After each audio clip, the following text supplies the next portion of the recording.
Hello दोस्तों, कैसे हैं आप लोग। तो दोस्तों, स्वागत है आपका इस चैनल के ऊपर जो है इंजीनियर्स वाला एजेई, और मैं हूं चंदन झा, जो आज डिस्कशन करने वाले हैं सर आरआरबी जेई के बारे में। अब क्वेश्चन आप लोगों के मन में चल रहा होगा, सर ऐसे कैसे, अभी कोई नोटिफिकेशन आया क्या? क्योंकि सर बहुत दिनों से हवा बनी हुई है कि सर आरआरबी जेई की वैकेंसी आने वाली है या आ चुकी है। आप क्या बताने वाले हो सर? मैं ऐसा कुछ नहीं बोलने वाला हूं, पर हाँ मैं ये जरूर बताऊंगा कि अगर आएगी भी तो आपको उसके बारे में पता पहले से होना चाहिए। तो उसका क्या सिलेबस होता है, राइट, कैसे हमको पढ़ना चाहिए, कौन कौन से डिपार्टमेंट होते हैं, कितनी सैलरी होती है, मतलब कंप्लीट इंफॉर्मेशन जो आरआरबी जेई के बारे में आपको चाहिए, राइट, वो मैं आपको डिस्कशन करने वाला हूं इस सेशन के अंदर। तो स्टार्ट करते हैं दोस्तों। सबसे पहले देखिएगा, लास्ट वैकेंसी जो आई थी 2019 के अंदर आई थी वैकेंसी, और 13,487 के आसपास वैकेंसी आई थी। एक चीज और बोला जा रहा है, थोड़ा सा पॉजिटिव नोट के लिए मैं बात करूं, कि बोला जा रहा है कि 2024 के अंदर इलेक्शन होने वाला है और मोदी सरकार ने 10 लाख वैकेंसी की बात भी की है। तो जब भी कभी बल्क में वैकेंसी की बात की जाती है तो वहां पर हमेशा एक ऐसा डिपार्टमेंट है जो सबसे ज्यादा वैकेंसी रिलीज करता है, और वो है रेलवे। तो इसी वजह से 2023 में डेफिनेटली 4 साल बाद हम एक्सपेक्ट कर सकते हैं कि इस साल वैकेंसी आने के पूरे पूरे चांसेस है। अब वो मार्च में आएगा कि अप्रैल में आएगा, वो मैं अभी नहीं डिस्क्लोज कर सकते, वो अभी जब आएगा तभी पता चलेगा। बट हाँ, इसका सिलेबस थोड़ा सा लेंदी सिलेबस होता है। तो लेंदी सिलेबस होता है तो आपको अगर माइंडसेट पहले से ही बना के आपको प्रिपेयर करने की जरूरत होगी। और कोई भी जेईई के एग्जाम हो, निकलती रहती है वैकेंसी, प्रिपरेशन तो आपको स्टार्टिंग से ही करनी पड़ती है, राइट। चलिए जी, okay. Upcoming RBD notification may be मई और जुलाई के आसपास में आने के चांसेज है। ये टेंटेटिव है, जब आएगा तभी पता चलेगा। सर इसका एग्जाम का पैटर्न क्या है? तो दोस्तों आरआरबी जेई के जो एग्जाम का पैटर्न है, ये 3 पार्ट में पेपर होता है। थोड़ा सा करेक्ट करता हूं क्योंकि तीसरा पार्ट तो सिर्फ मेडिकल होता है। मेनली जो आपको एग्जाम देना है वो 2 पार्ट में होगा। पहला होगा सीबीटी 1 और दूसरा होगा सीबीटी 2। सीबीटी का मतलब कंप्यूटर बेस्ड टेस्ट। तो पहला कंप्यूटर बेस्ड टेस्ट 1 होगा, दूसरा कंप्यूटर बेस्ड टेस्ट 2 होगा। अच्छा, कंप्यूटर बेस्ड टेस्ट जो 1 होता है वो दोस्तों सिर्फ क्वालिफाइंग होता है, यानी स्क्रीनिंग होता है। कि स्क्रीनिंग का क्या मतलब है? इसमें आप 100 में से 100 या फुल मार्क्स ले आओ तब भी कोई फर्क नहीं पड़ता। ये सिर्फ क्वालिफाई करोगे तभी आप दूसरे पेपर लिखने के लिए इलिजिबल होगे। क्योंकि देखो, ये 2 पेपर पैटर्न रखने का गवर्नमेंट ने इसलिए रखा गया है क्योंकि बहुत बल्क में बच्चे इसके एग्जाम की प्रिपरेशन करते हैं। तो उस बल्क में एक साथ सबको स्क्रीन करना, अलग करना बड़ा दिक्कत हो जाती है।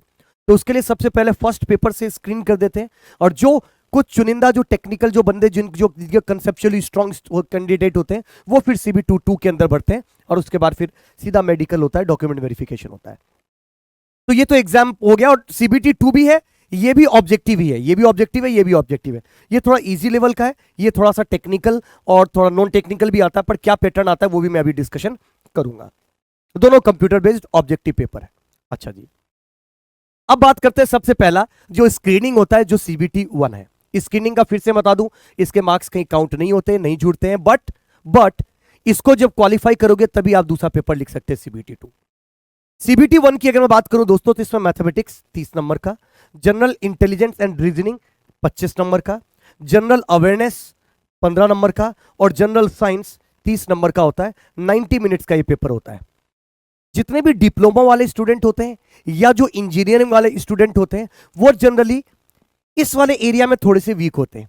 कहीं ना कहीं हमने इंजीनियरिंग को, जो हमने 10वीं तक पढ़ा है, उस इंजीनियरिंग को मतलब जो मैथमेटिक्स है उसको हम भूल चुके होते हैं। हमें हल्का सा ब्रशअप की रिक्वायरमेंट होती है। रीजनिंग हमको आता तो है, पर चूंकि देखिए टोटल क्वेश्चन कितने हैं, राइट, आपको दिखाई दे रहा होगा 40-100 क्वेश्चन है। 100 क्वेश्चन 90 मिनट, मतलब आपकी स्पीड बहुत अच्छी होनी चाहिए, एक्यूरेसी तो होनी चाहिए बट स्पीड अच्छी होनी चाहिए। अब आप फास्ट क्वेश्चन को तभी सॉल्व कर सकते हो जब आप उसकी प्रैक्टिस में हो। तो जनरली हमारे लिए जनरल साइंस ये वाली चीज, जनरल अवेयरनेस ये वाली चीज, ये और मैथमेटिक्स फिर भी कर लोगे, पर रीजनिंग में भी थोड़ी सी स्पीड हमारी स्लो होती है। तो ये 3 एरिया हमारा वीक रहता है। इसकी वजह से मैंने जो नोटिस किया लास्ट 2019 में जब आया था, कुछ अच्छे इंजीनियर थे, राइट, डिप्लोमा अच्छे से कर रखा था, बट उन्होंने क्वालिफाई नहीं कर पाए इस चीज की वजह से। अच्छा जी, इसके बाद अगर डिस्कशन करता हूं दोस्तों, ये अगर क्वालिफाई करते हो तो नेक्स्ट बात होती है सीबीटी 2 की। सीबीटी 2 में जनरल अवेयरनेस 15 नंबर का आता है, राइट, ये 120 मार्क्स यानी 2 घंटे का पेपर है। ये भी ऑब्जेक्टिव पेपर है, कंप्यूटर बेस्ड टेस्ट ही है।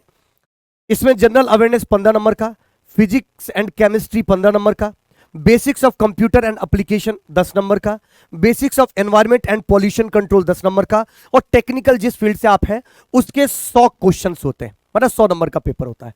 मतलब टोटल कितने हो गए आपके, तो दिखाई दे रहा होगा 20 और ये 30 50 150 नंबर का CBT 2 होता है, और 120 मिनट होते हैं क्वेश्चन को सॉल्व करने के लिए। मतलब यहां भी आपका स्पीड बहुत ज्यादा होना जरूरी है दोस्तों एग्जाम को निकालने के लिए, और वो तभी हो पाता है जब हम टेक्निकली थोड़े साउंड हो, क्योंकि 100 नंबर टेक्निकल अपने आप में बहुत ज्यादा इंपॉर्टेंट रोल प्ले करता है।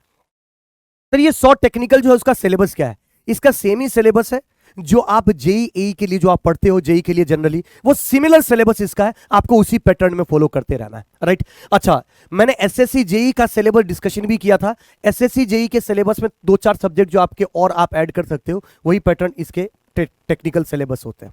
अच्छा जी, कौन कौन से ब्रांच वाले दोस्तों, देखो डिप्लोमा या बैचलर ऑफ इंजीनियरिंग वाले इसके लिए अप्लीकेबल होते हैं। बीएससी वाले भी जो होते हैं सिविल के अंदर, अगर रिकॉग्नाइज यूनिवर्सिटी से है तो आप अप्लाई कर सकते हैं। कंप्यूटर साइंस वाले भी इसके अंदर अप्लाई कर सकते हैं, बीसीए वाले भी इसके अंदर अप्लाई कर सकते हैं दोस्तों, और EC, electrical, product, mechanical, civil ये तो कर ही सकते हैं, राइट। अच्छा जी, एज अगर मैं बात करूं तो मैक्सिमम 30 ईयर्स इसकी एज होती है, 18 से 30 साल एज है।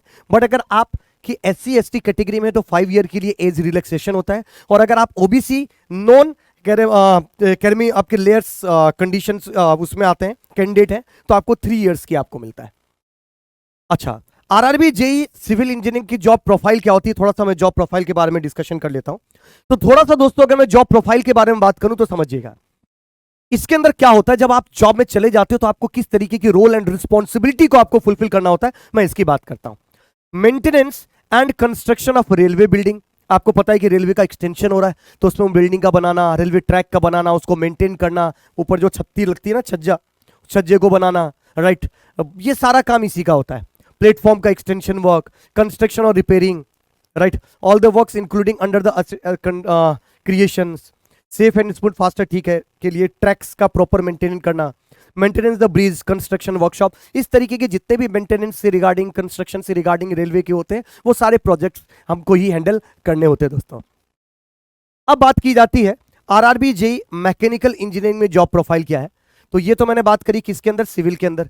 अब बात करते हैं मैकेनिकल के अंदर। मैकेनिकल के अंदर defects free rolling stocks, that is diesel और to maintain the condition of components of the good wagon and passenger coaches.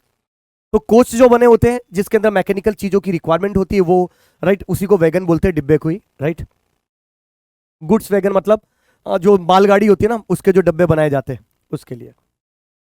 इसी तरीके से इलेक्ट्रिकल की बात की जाए तो इलेक्ट्रिकल की जनरली सिग्नलिंग से रिगार्डिंग उसके काम होते हैं, राइट। जो आरआरबी जेई इलेक्ट्रिकल के जो इंजीनियर्स लगते हैं जॉब के अंदर, जो जिसका ये रोल एंड रिस्पॉन्सिबिलिटी होता है, एसी की रिपेयरिंग ये सारा काम इन्हीं का होता है।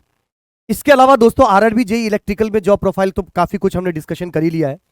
इसके अलावा थोड़ी सी चीज के बारे में और डिस्कशन करेंगे कि सर अगर मैं फ्रूटफुल करियर ग्रोथ की अगर बात की जाए तो किस तरीके की होती है, तो देखिएगा जेई के बाद होता है सीनियर इंजीनियर, फिर senior section engineer, assistant division engineer, right, divisional engineer, फिर डिविजनल इंजीनियर, और फिर senior divisional engineer, that is called SDE, right, जो रेलवे के अंदर लगते हैं। अच्छा, अगर मैं सैलरी की बात करूं तो अगर ग्रुप बी के ऊपर अगर आप लगते हो तो लगभग 56,000 58,000 के आसपास की इसकी सैलरी होती है, और ग्रुप सी पे अगर आप जाते हो तो आपकी जो सैलरी लगभग 40,000 के आसपास रहती है, राइट। तो पे स्केल बैंड जो होती है वो 29,300 से 34,800 है। ग्रेड पे की अगर बात करूं तो 4200 का है। पे बैंड की अगर बात करूं 29,300 से 34,800 का, ये सीपीडब्ल्यू इसके सीपीसी की बात कर रहा हूं, राइट, इसके अंदर।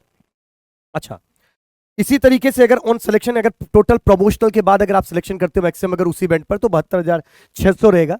अदरवाइज जैसे ही आप ज्वाइन करते हो आपकी सैलरी लगभग 50 से 52,000 54,000 के आसपास की आपकी सैलरी लगती है।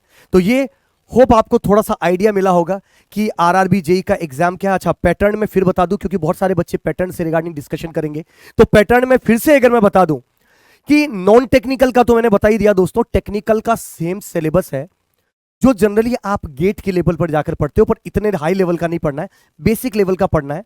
बट क्योंकि देखो 150 क्वेश्चन और 120 मिनट, यानी क्वेश्चन का लेवल तो डाउन होगा, बिल्कुल सही बात है सर। बट हाँ, जो सिलेबस है सब्जेक्ट वही है। जैसे इलेक्ट्रिकल की बात करूं तो machine, power system, power electronics, measurement, control system, signal system, network, इसी तरीके से अगर मैं सिविल की बात करूं तो SOM, FM, surveying, OCF, hydrology, environment, right, irrigation, उसके बाद हाइड्रोलॉजी, उसके बाद इरिगेशन, इसके बाद जियोटेक।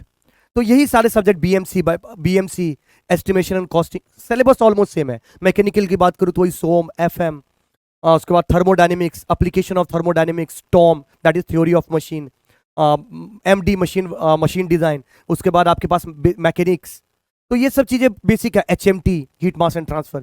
तो सिलेबस ऑलमोस्ट सब्जेक्ट का वही है जो आप जेईई में जनरली आप पढ़ते हो। बट हाँ, इसके जानने से भी कुछ नहीं होगा, अपने आप से पूछने से होगा कि क्या आप तैयार हैं कि अगर कल ही नोटिफिकेशन आ जाए तो आप एग्जाम को लिख सको, राइट। क्योंकि जब नोटिफिकेशन आता है एग्जाम उसके बहुत कम टाइम के बाद ही शुरू हो जाता है। इसका मतलब आपके पास उस टाइम इतना ज्यादा समय नहीं मिलेगा कि आप प्रॉपर तरीके से इतनी प्लानिंग कर सको या इतने सिलेबस को कंप्लीट कर सको। तो आपको प्रिपरेशन करनी है तो आपको पहले से ही स्टार्ट करके रखना होगा। और एक चीज और बता देता हूं, कुछ जबरदस्त तरीके से कुछ तूफानी होने वाला है आप लोगों के लिए 18 तारीख को, बिल्कुल दोस्तों यहीं पर जहां पर आप देख रहे हैं। तो बने रहिएगा और जबरदस्त तरीके से जो आपकी ड्रीम है वो ड्रीम को फुलफिल करने के लिए ये इंजीनियर्स वाला AEJEE ये जो चैनल है ये आप लोगों की समय समय पर मदद करता रहेगा। Till that, thank you very much, all the very best, जय हिंद।